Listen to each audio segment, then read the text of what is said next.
سيلوي إكزافيي لوكا مؤسس جمعية لوكاريون أو الأجرس، جمعية حديثة تعتمد على خدمات أصحاب المحلات البارزية.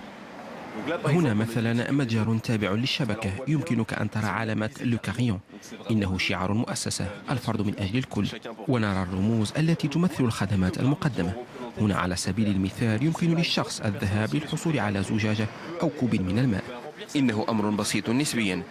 هم يدركون أن هذا المكان سيكون محل ترحيب بهم، وسيصغون إليهم وسيستقبلون أحسن استقبال.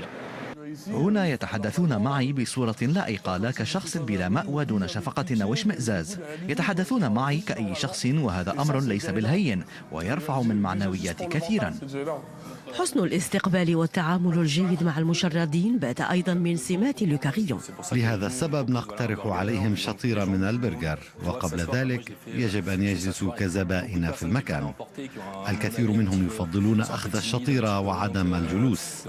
أعتقد أنهم يخجلون قليلا، لذا يرفضون البقاء في المطعم، لكنني أفضل أن أجلسهم داخل المحل